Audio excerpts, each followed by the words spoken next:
and welcome to the reveal of Jo dress number 1.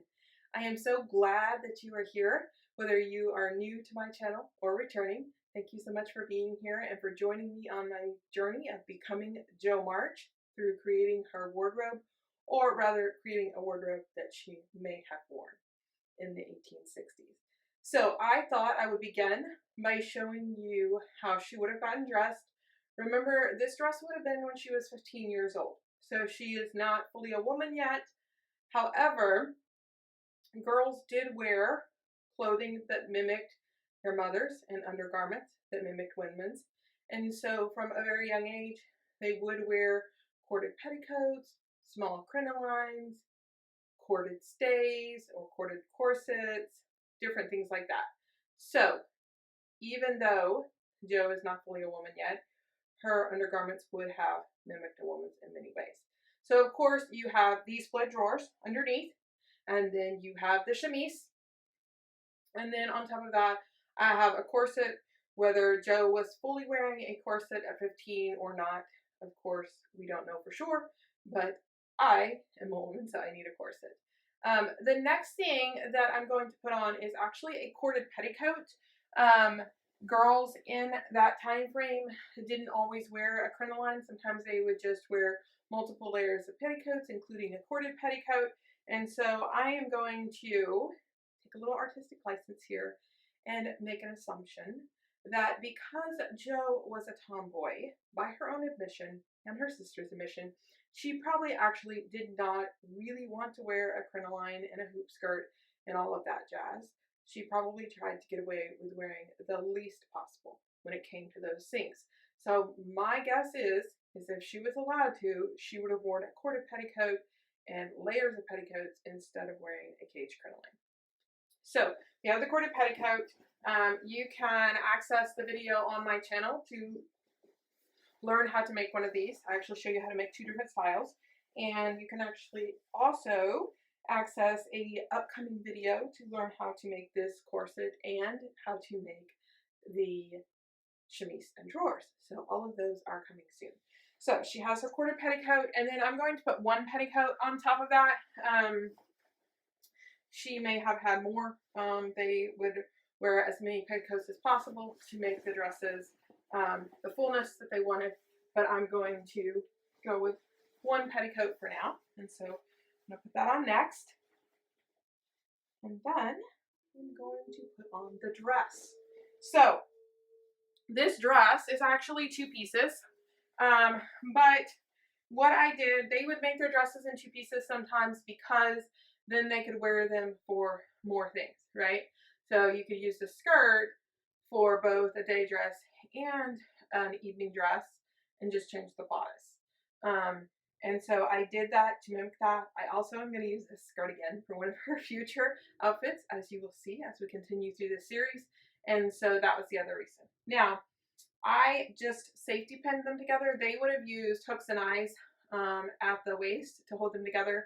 But because of one of the upcoming outfits, I do not want hooks and eyes on the outside of my skirt waistband. I'm giving away some details there. But because of that, I am just going to safety pin them on the outside for today's outfit. And then when we get to the other outfit, I will be able to unsafety pin them. So I have safety pinned the 2 together. So you have the bodice and you have the skirt. Remember, the skirt, they're 2 inches off above her ankle, or above my ankle. So Jo's skirts as a girl would not have been all the way to her ankle until she was 18, and so she would have still had them up above her ankle. But that's very easy to change because you would just put growth tucks in, and then as she got older each year, if the skirt was still wearable, then her mother or she would have just let out the growth tucks. All right, it took me just a minute to get myself all buttoned up into this dress. It's good that Jo had sisters to help her get buttoned up because this one, as you can see, closes at the back. And so I had to do all those buttons on my own. And of course, it's in Jo's 2 colors that I feel like would have been some of the colors she would have preferred, the red and the blue. I used the coat sleeve pattern for the era. There was two major sleeves that were used during the 1860s. There was the full gathered sleeve, and then there was the coat sleeve pattern, and I used the coat sleeve because I felt like that was something Jo would have preferred. It's less feminine than the full gathered sleeve, and it would have been less likely to get in her way during her adventures. I have the red piping. It has the full pleats across the front and across the back. I'm assuming that is to give room for the girl's developing body as she grows, because it was all about having growth tucks and making clothes last as long as possible, contrary to how we tend to view our clothes today. It closes with hooks and eyes at the wrist. The entire bodice is fully lined, interlined with a cotton poplin, which is a very common type of fabric. They would have used it in glazed cotton. Actually, is what's most often found, but it's very hard to find today. And cotton poplin is a similar substitute, and so the entire bodice is fully lined with that. And then the skirt is closely pleated, like many of their skirts were, because they would fully pleat them as full as possible, so that their skirts were extremely full to fit over their cage lines and their petticoats, to give that illusion of a small waist, because their skirts were very wide, the shoulders were very wide visually, and so that gives the illusion of a small waist. Let me know in the comments below what you think. Do you think this is a dress that Jo might have worn in the opening of the book, Little Women? And without further ado, we will go on to our next set of chapters and discuss the next outfit I will be creating for Jo. I almost forgot to show you guys the collar. Obviously, during that time frame, they didn't actually wash their dresses a lot. They washed the undergarment.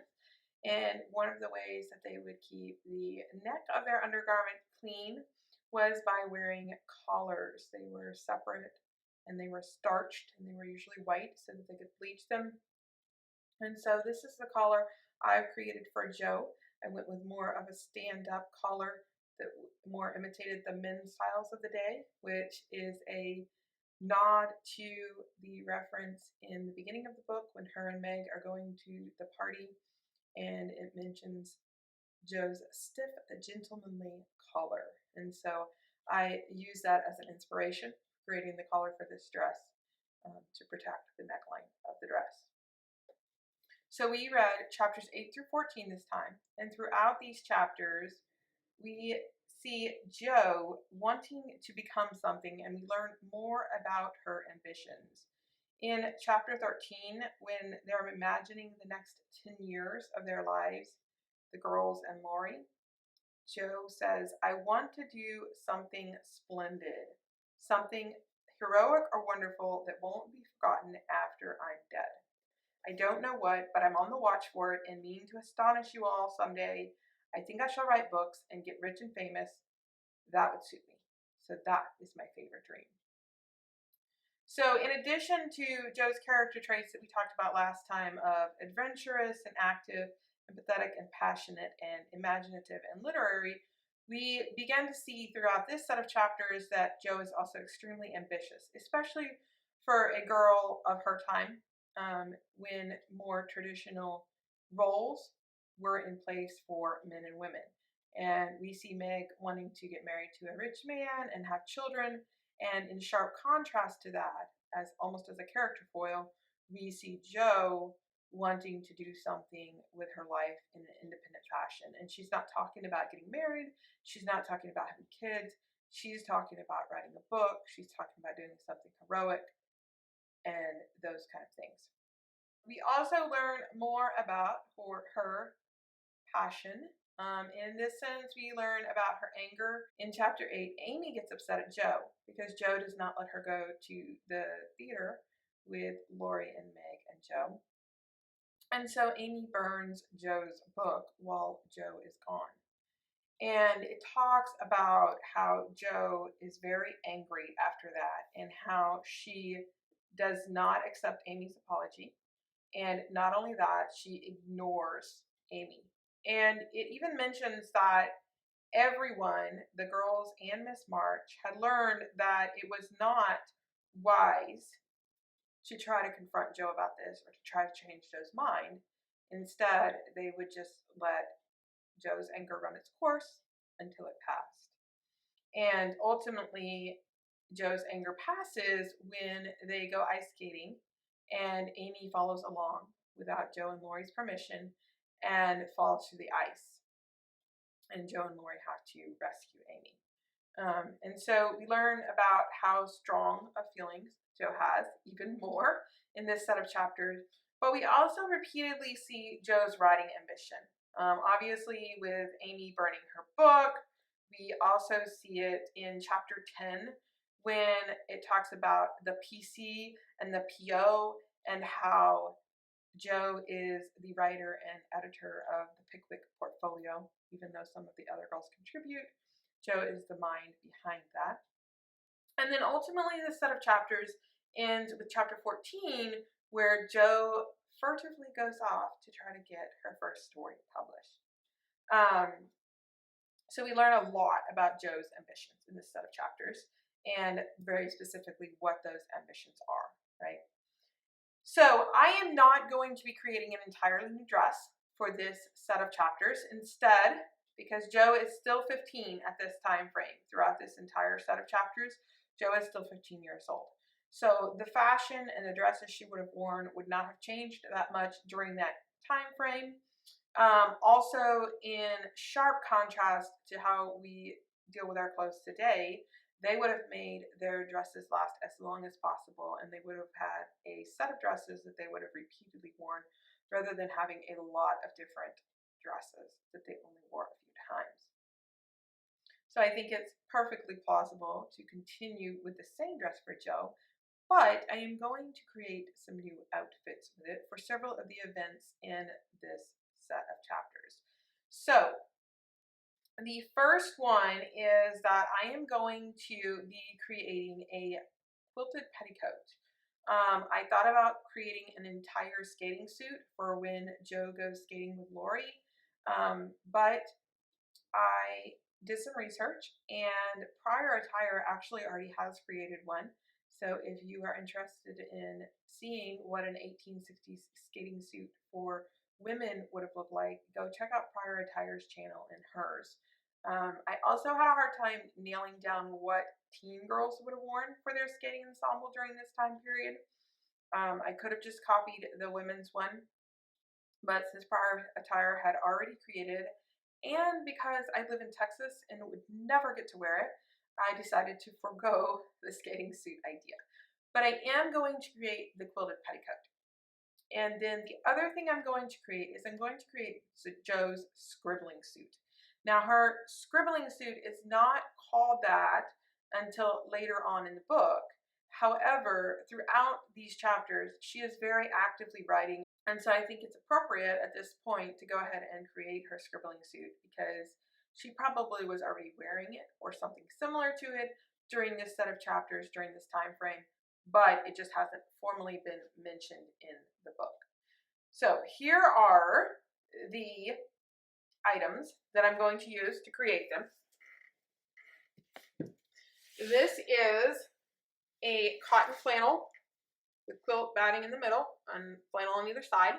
I know the print is probably not the most accurate for the 1860s.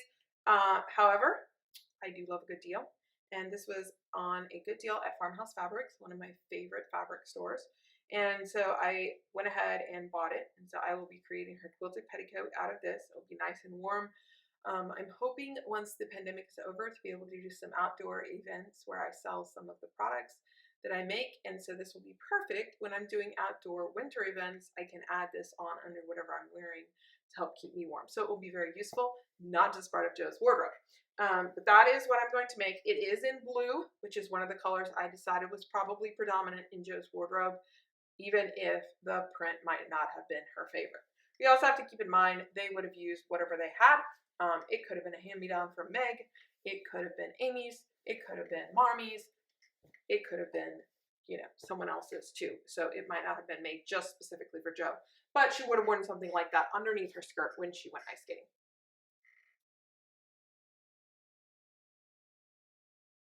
The scribbling suit is actually described really well in the book. It's actually described as a black wool pinafore with a black cap and a red bow.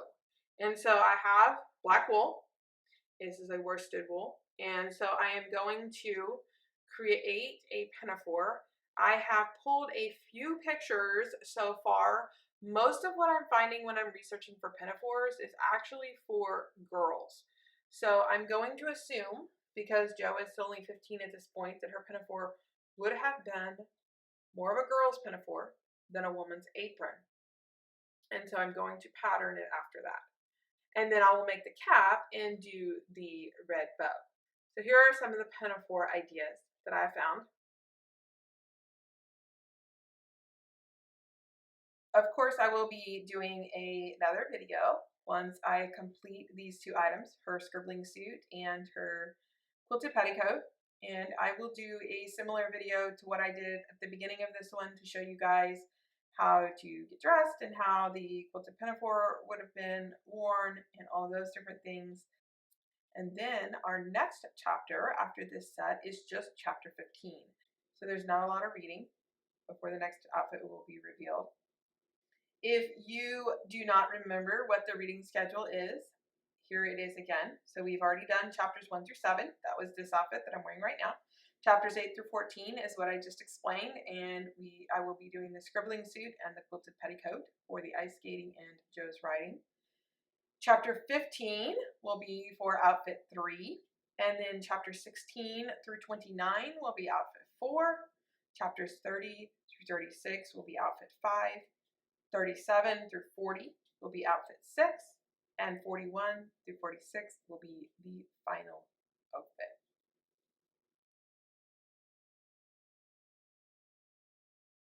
I'm so glad that you've joined me. Hopefully you are reading along in the book. Let me know if you agree or disagree with how I've characterized Jo and how I am creating her wardrobe. I would love to hear your thoughts below. Remember that I am doing this not only from a historical standpoint, but also from a creative standpoint as far as analyzing literature. So I'm trying to incorporate both things together to create Jo's wardrobe. If you would like more frequent updates than my videos here on YouTube, please follow the hashtag BecomingJoMarch on Instagram, because I post things with that hashtag frequently and in my stories especially. You can also follow Stitch and Addiction on Instagram as well and follow along in my stories. I do not have a set schedule for when I am releasing these videos, so if you follow me on Instagram, you will start to see notifications or countdowns when it is getting close to the next video. So if you want to follow the series closely, I would recommend that you do that. I also am doing a undergarment series on how to create the undergarments that Jo would have worn in the 1860s, and that first video will be coming out soon. I'm starting from the inside out, from the split drawers and the chemise first, and so if you are interested in creating your own set of undergarments like Jo would have worn in the 1860s, stay tuned for that coming soon on my YouTube channel. If you have enjoyed this video, please like, share, and subscribe. Thank you for watching. Thank you for joining me in this journey of reading and characterization, and I'll see you next time.